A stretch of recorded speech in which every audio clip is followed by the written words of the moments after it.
All right, so today we're diving into one of those stories everyone thinks they know. Garden of Eden, Adam and Eve, the serpent, the apple. Or was it an apple? It doesn't actually say in Genesis what kind of fruit it was. Huh. See? Always learning something new. But we've got Genesis chapter 3, King James Version this time, and a sermon transcript from David Guzik to unpack all this. Should be interesting to see how those two sources view the fall. A lot of different interpretations out there. Totally. But one thing that jumped out from both right away, that serpent, not your average garden snake. Right. Genesis calls him more subtle than any beast of the field. And Guzik's sermon really leans into that whole serpent as Satan thing. Fallen angel, not just some animal tempting them. Adds a whole other layer, right? Mm. Like if it's Satan, this powerful being, why a serpent? Why not something more, I don't know, impressive? Well, think about it. Serpent's always been the symbol of cunning, right? Disguised wisdom, danger lurking under beauty. It's insidious the way it plays on Eve's curiosity, her trust. Yeah, and how he phrases that first question, yea, hath God said. Not outright denying, but planting that seed of doubt. Classic tactic, even today. Undermine the source, make you question what you thought was true. It's all about that foundation of faith, shaking it just enough. And it works, doesn't it? Because then Eve, when she answers, she adds to what God actually said. God said, don't eat from it, but she tells the serpent, neither shall ye touch it. That's to the law, right? It's like this human need to embellish, like we know better than the original instructions. Gets us into trouble every time, like trying to patch those fig leaves later on, thinking we can fix it ourselves. Speaking of things not ending well, those flat-out lies the serpent tells, ye shall not surely die. Direct contradiction. But he's clever, see? Mixes it with a little truth. Your eyes shall be opened, he says. It's like Guzik's analogy promising a deaf person the ability to hear, but all they'll ever hear is screaming. Technically true, but Not the outcome you were hoping for. So he twists it, makes disobedience sound appealing, but hides the real cost, like those too good to be true deals. Right. exactly. Sin rarely shows up looking ugly. It's the shiny apple, the promise of something better, something more, appeals to our desires, even if it leads us astray. And boy, does it ever lay out those temptations. Good for food, pleasant to the eyes, desirable for wisdom, like a three-pronged attack. The lust of the flesh, lust of the eyes, the pride of life, right? It's like Temptation 101 hits on our most basic human desires. And you know what's wild? These same temptations, they get used on Jesus in the wilderness later on. Whoa, hadn't thought about it like that. So it's not just about the fruit, it's about what those desires represent, something timeless. Exactly, universal human weaknesses. But here's where it gets really interesting, theologically speaking, at least according to Gusick. Eve, she's deceived, right? But Adam, he knew better. He heard it straight from God, no serpent whispering in his ear. And that choice to disobey knowing full well, that's where the real weight of the fall lands. It's a deliberate rebellion, not just a mistake. And then bam, they realize they're naked. The shame, the hiding. It's almost comical, except it's so deeply human. Totally. That vulnerability, the loss of innocence, it's all right there. And those fig leaves, such a perfect image. Our attempts to cover up, to hide from God, never quite cutting it. Like trying to hide an elephant behind a houseplant. And the best part, God's out there like, where are you? And Guzik makes a good point. It's not that God doesn't know, it's that voice full of sorrow, that longing for connection. Sin, it doesn't just hurt us, it hurts him. Changes everything, doesn't it? Their disobedience, this chasm, opens up. And yet, God still provides. He clothes them. Garments of skin, right? Always seemed a bit random to me. What's the deal Oh, there? it's not random at all. Huge theological implications there. Those garments, they foreshadow Christ's sacrifice. Blood had to be shed, an innocent life given. Wait, so right from the beginning, even in the midst of judgment, he's already hinting at redemption. That's the beauty of it. That grace, that love woven through the whole story, even from the very beginning. It's like that grace is just woven right into the fabric of the story, even with all the heaviness. It really is. It's incredible.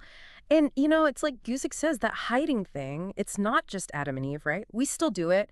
Mess up, feel that shame, and bam, we're hiding in the bushes. Metaphorically speaking, of course. Oh, for sure. It makes you wonder who we think we're fooling, right?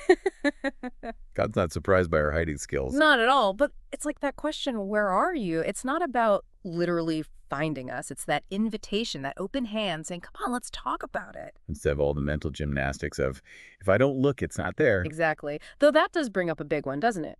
Why even give them the choice in the first place? If God knew, and he knew, why even put the tree there? Right. It's like setting them up to fail. Free will versus like predestination.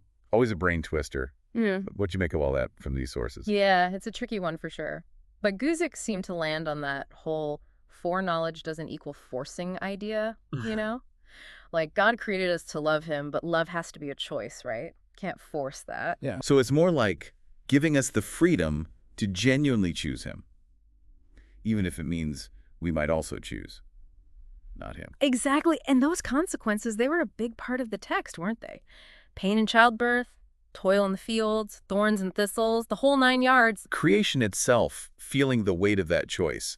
Kind of a lot to lay on us, don't you think? It is, but maybe that was kind of the point, like a cosmic wake-up call, you know, to show us this isn't a small thing. We messed with the fabric of existence here. So those curses, not just punishment, but a mirror, in a way, showing us the ripple effects. Right, like a flashing sign saying, warning, system malfunction. But here's the thing.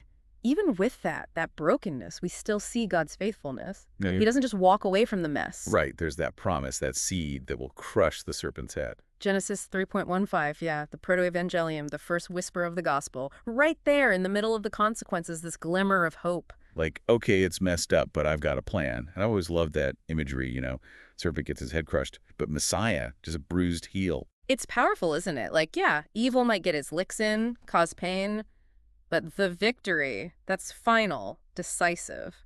No question who wins in the end. So it's not a matter of if, just when. But in the meantime, what do we do with that? We're not in Eden, but we're not at the finish line either. So how do we live in this weird in-between? That is the million-dollar question, isn't it? For me, it's about recognizing those fig leaf moments in my own life, you know? When am I trying to cover up instead of coming clean? Man, those are good questions. It's easy to fall into that trap thinking we can fix it ourselves, earn it back somehow. It's human nature, I think. But those garments of skin, they remind us it's not our job to fix. It's about accepting that covering only God can give. So less striving for Eden 2.0, more about finding God right here in the rubble. Yes, and letting him transform us day by day while we wait for that final redemption. When all this, the brokenness, the pain, it's all made new. And it's interesting, we've talked a lot about Eve, but Adam, his choice, that disobedience, that's pretty central too, isn't it?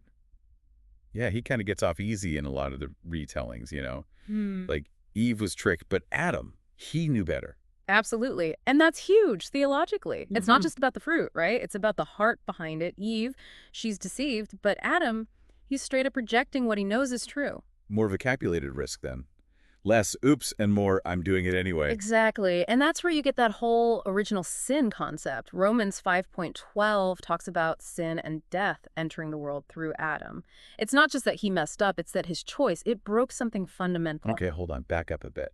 So it's like his one choice, it had consequences for everyone, like a ripple effect across all of creation. That's how it's presented, yeah. And you see it in those curses, too. It's not just Adam and Eve dealing with the fallout. The ground itself is cursed, childbirth is painful. It's like the whole system gets thrown out of whack. So less about punishment and more about what? Like a cosmic object lesson. This is what happens when things go wrong. Right. It's like the universe itself is trying to get our attention saying, hey, this isn't good, something's broken. And that realization, that brokenness, it's actually essential to understanding redemption. Okay, now you've got to explain that one because that sounds kind of backwards. Think of it like this. We only really appreciate healing when we acknowledge we're wounded.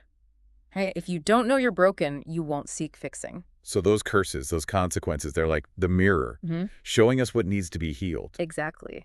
And it's in that broken place, that recognition of our need, that God's grace can really shine. We come to that point where we realize our own efforts, those fig leaves, they'll never be enough. We can't good deed our way out of this one, huh? Like no amount of positive thinking is going to fix a broken bone. You got to set it, let it heal properly. Yeah, perfect analogy. And that's where Jesus comes in, right? God provides those garments of skin, hinting at the sacrifice to come. But Jesus, he's the ultimate sacrifice, the perfect covering for all that brokenness. So we've gone from fig leaves, our own flimsy attempts, to garments of skin, representing a sacrifice, and finally, to Christ himself. That's the beautiful arc of it all. It's not about us earning our way back to Eden or even deserving it. It's about accepting that free gift, that grace, through faith. Recognizing we can't fix it ourselves. Yeah. And trusting in what he's already done. And that changes how we see everything, right? Adam and Eve, their story, it's not just ancient history. It's like a blueprint for understanding our own brokenness, but also God's constant pursuit of us, even when we mess up. Absolutely. Even in the middle of judgment, there's that grace, that promise of redemption. It's woven through the whole story, and it's woven through our lives, too. Even with all the thorns and thistles, yeah. There's hope mixed in there. Always. And I think that's a good place to leave it, you know? Knowing that, yeah, we live in a world that's still feeling the effects of that brokenness. But we're not alone in it, and there's a hope, a healing that's bigger than all the messes we make. So as we wrap up this deep dive, think about that, listeners. Where are those fig leaf moments in your own life? And are you willing to let go of them, to trust in a covering that's not of your own making? Great question to ponder. Until next time, keep seeking, keep questioning, and keep diving deep.